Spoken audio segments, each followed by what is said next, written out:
But when you got something like the Congressional Black Caucus, 50-something black elected representatives from across the country, and the United States censors Hamas and don't say shit to Israel and is killing thousands of Palestinians a year, and you don't say nothing, and the U.S. passes a resolution endorsing the shit that they just did, and you say aye. How could you say aye?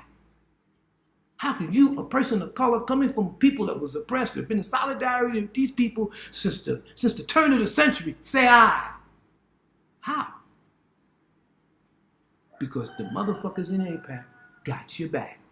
When you need money to run for your campaign, they got you. When you need contacts with some good landlords to give you some good real estate breaks, they got you. When you need to make your little jaunt and fly over to Europe and look important and bring some businessmen with you to introduce to somebody and tell them, they got you. When you want a good press, they got you because they control the media. Now, if you said that they control the media, you want some anti-Semitic shit. You say they got the money, you want some anti-Semitic shit. But ask yourself, how could one of the smallest minorities in the country have so much clout that they could determine U.S. policy towards a foreign nation? It's a minority. How did they do that if they don't have no motherfucking clout? They ain't organizing no demonstrations in the street. You ain't seen no million man Jewish march for Israel. Have you seen a million Jewish march? No. The first motherfuckers we had to fight right in New York for decent education was the United Federations of Teachers, which was headed by Albert Shanker. That was a predominantly Jewish construct right there, that union right there. And they were in all the black schools. And black teachers ain't had shit. So when the black Roddy McDowell and them organized Brownsville, Oceanhill Brownsville School District, and picked teachers like J2 Wayusi and picked black teachers to teach black kids in this black district and told them white teachers that, you know, your days is numbered. You understand? You out of here. The union went on strike for the whole entire city of New York.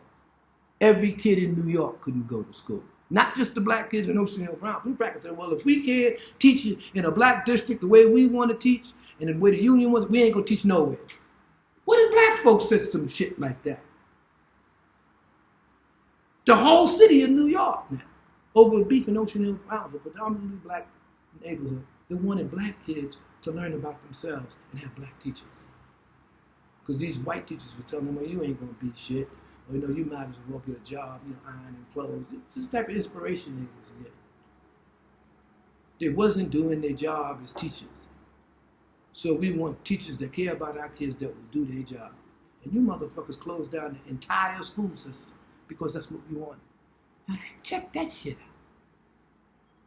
And the police was out there guarding the schools so nobody could open them. That's where we came in. We used to climb in and break into schools, break the locks, put a whole new padlock on, you understand, and open up a school in the morning and have liberation schools. Then they got certificates of trespassing. You know, they would turn the heat off and confiscate the keys to the boiler. This practice is deep. So we couldn't use a public facility. This is a public facility, this public school. This ain't a private property. This is public. In fact, after school hours are over, they have community centers in there where the kids are encouraged to come in and play. But they locked the school in the daytime because we wanted teachers to teach us, black teachers to teach us. Crackers closed down the whole system. And that should sound logical to somebody, man. Who does that sound logical to? This is what I'm saying, how these niggas will get up and they don't have no shame. I mean, back in the day, at least motherfuckers had a little bit of shame. Even Jane Brown said, I'm black and I mean, come on, man, come on, man. Really? These motherfuckers ain't got no shame. 50-something black elected officials endorse every resolution supporting the state of Israel. Every one. Did they do that for the situation in Venezuela? No. They quiet on Venezuela. They was quiet on. Listen, do you know the history? When you look, that's why I wanted this article. In the article, it talks about how the Black Caucus came into existence. This is the statement of the people that was outside picking it. This shit was a good petition. Don't get it twisted. Don't make it look like I'm just criticizing the people because I don't like the ones that was on the petition. If something is cool, it's cool. I wouldn't give a fuck if Satan wrote that shit. If it got principles that support our liberation, that support human rights, that support where we stand, it's cool. And they wrote some good shit. And they ran down the history of the Congressional Black Caucus, how it came out of the Civil Rights Movement, how it came out of the struggles of black folks, and how it from its very beginning, it expressed solidarity with the Palestinian struggle. It expressed solidarity with people fighting for freedom in Vietnam. It was anti-war. This was the Black Caucus, and it's quiet on Israel now. And Israel is literally killing dozens of Palestinians a month. They literally killing them every day. That's not like some abstraction, oh, one get killed here. You know, because they've all been demonstrating at the border fence there for the last 3 or 4 months. And every day somebody's being killed. They're shooting demonstrators that are not threatening nobody. And then the UN comes out and says, you know, Israel may be guilty of crimes against humanity. Boy, these Zionists went to work on the UN. We have a right to defend ourselves, and they're shooting rockets over here. They wasn't talking about all of that. They're talking about innocent people with no weapons, okay, demonstrating their offense that you constructed, because they're saying Palestinians should have the right to return to their homeland, and you shoot them down and kill them.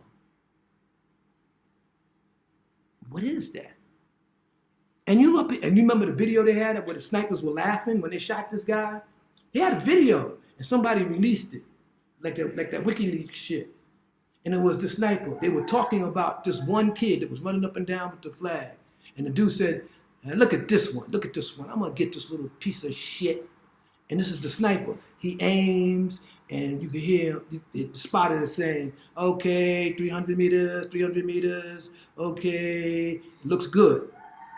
And you hear him, pow! And you see the video of the kid crumbling, right? And they start laughing and slapping each other 5. And it's on tape. Somebody, I don't know whether it was one of their comrades, released the tape. Now they're embarrassed. But look at the mindset the Israeli soldiers had, killing that boy. And they couldn't have been no more than 2 or 3 years older than him. That could have been them. What crackers did to you is the responsibility of Arab taking their land and doing what you're doing to them. They had nothing to do with your ass being shoveled in the oven by Germans. Germans. Let's get this twisted. You ain't in Germany. You ain't Palestine. Israel ain't in Germany. Huh? You ain't take a piece of Germany and say it's Israel. You took a piece of these people's land and treat them like shit, and then say that you were a victim of the Holocaust. And therefore you have a right to defend yourself. And this is the land that is used. We ain't gonna never be treated like that again. They got the nuclear weapons and them atomic bombs that the U.S. helped them make. The U.S. helped them do that shit on the down low. Because if you remember Operation Paperclip, where the U.S. smuggled out all of the German scientists that was in the German rocket and nuclear program. And they used them to develop their own nuclear weapons. The first U.S. rocket, I think it was the Redstone, the first nuclear missile that the U.S. had was developed off of the German V2 rocket. This von Braun, Lerner von, these were all Nazis that the U.S. brought over here, put them in Boeing and McDonnell Douglas, the same companies that make the airlines, and they developed the Minuteman rocket. They developed the space shuttle. This was the U.S. got all the expertise from the Nazis. It was called Operation Paperclip. And they did the same thing with them Zionists, because half of them were Jews. They were Jewish scientists. Manhattan Project with the atomic bomb, Oppenheimer, they were all Jews.